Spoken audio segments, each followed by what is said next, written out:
एक और बड़ी खबर, ज़ेलेंस्की की बेलारूस की चेतावनी, यूक्रेन पर हमला हुआ तो जवाब दिया जाएगा। बेलारूस को गंभीर परिणाम की धमकी दी गई है। तो ये देखिए आप, ज़ेलेंस्की की तरफ से बेलारूस को चेतावनी दी गई है कि अगर युद्ध का विस्तार होता है और अगर यह हमला बेलारूस की तरफ से होता है, क्योंकि भारी संख्या में जो हथियार है उनकी तैनाती अब बेलारूस में की जा चुकी है, तो ऐसे में यूक्रेन की तरफ से जवाब दिया जाएगा। बेलारूस को हालात बहुत गंभीर हो जाएंगे। और इस बीच देखिए, रूस ने भी न्यूक्लियर वॉर की आशंका जताई है। पुतिन के विशेष दूत और राजनयिक रोडियन मिरोशनिक की ये धमकी सामने आई। यूक्रेन युद्ध में परमाणु हथियारों के इस्तेमाल की आशंका बढ़ती नजर आ रही है। रूस एटमी वेपन इस्तेमाल के लिए तैयार है। यूरोपीय देश परमाणु हथियार बना रहे हैं, इस बात का भी जिक्र किया गया।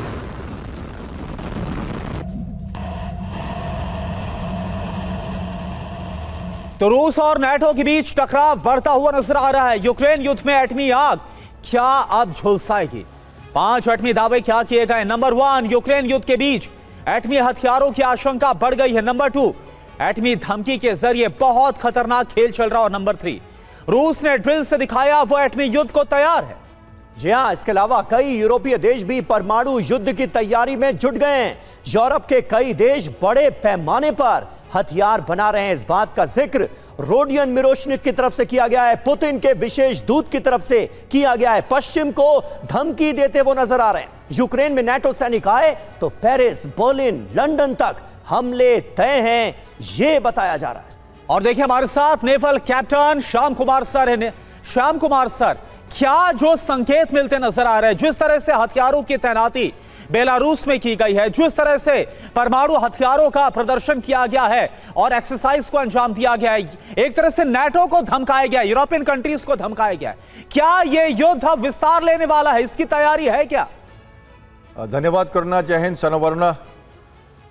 मौसम उस जगह का बहुत सुहाना है और इसलिए ये जो वेपन्स है इनको आजमाना है। पहले मैं आपको बताऊं इसलिए कि हर साल इस महीने में बाल्टिक का पानी जो है थोड़ा अच्छा रहता है और जो बेलारूस का टेम्परेचर है और रसिया का टेम्परेचर है, जो शिप्स ऑपरेशन के लिए और ज़मीन पे ट्रक्स जो मूव कर रहे हैं यार्स मिसाइल लॉन्चर्स को लेकर, और के स्ट्रैटेजिक बॉम्बर्स जो है 140 जहाज में 20 स्ट्रैटेजिक बॉम्बर्स है जिनके क्रू की वीडियोस स्क्रैम्बल करते हुए लगातार रशिया दिखा रहा है। ये स्ट्रैटेजिक डिफरेंस की मसल फ्लेक्सिंग और नेवल और एयरफोर्स एंड आर्मी सीट जो ट्रायड है इनका, उसका एक बड़ा डिस्प्ले है।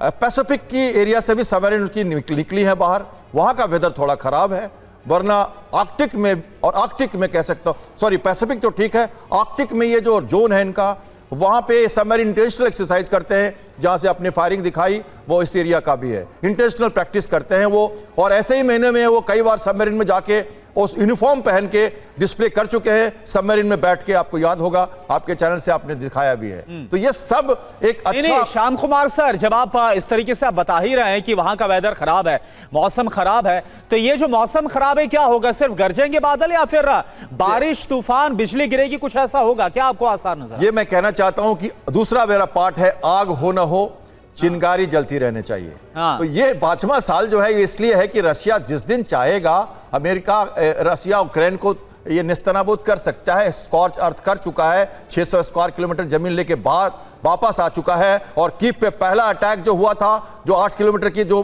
कवायद की गई थी, वो सब बेलारूस की तरफ से आई थी। बेलारूस ने ये सब कर रखा है पहले, ये लगातार करता रहेगा। बफर जोन चाहिए, 4 रीजन लेके बैठा रहेगा। नाटो की आहट ना हो, ज्योग्राफिकल रीजन को कैप्चर करना मेन मकसद नहीं है, जमीन की लड़ाई नहीं है, जमीर की लड़ाई है, इसलिए पोस्चरिंग चलती रहेगी। ये कहना है मेरा पार्ट 2। तो ये लड़ाई अभी लंबी खिंचेगी क्योंकि इसमें कोई भी क्लियर नहीं है। और वो यूरोपियन यूनियन, जर्मनी कहता है कि यूरोपियन यूनियन का एसोसिएट मेंबर बना दो यूक्रेन को। जो वॉर बेजिंग कैपेसिटी है वो कौन लेगा फाइनली? यूरोपियन यूनियन लेगा या रशिया लेगा? लड़ाई इसकी है, ज्योग्राफिकल ऑक्यूपेशन की लड़ाई है ही नहीं। बफर जोन चाहिए रशिया को, यह बात मंजूर करके चलिए। इसलिए मिलिट्री माइट दिखाता रहेगा, अटैक उतनी सीवियर नहीं होगी। ड्रोन वारफेयर होगा, चाहे मॉस्को तक जाए, रिफाइनरी चकता है, बॉम्बर तक जाए, या ईरान मारे या अमेरिका मारे, सॉरी यूक्रेन मारे, पर यह बात लंबी खींचेगी, इसलिए 5वां साल चल रहा है और इसे इसी तरह से हमें देखना होगा। सुलगती चिंगारी को लगातार जला के रखते हुए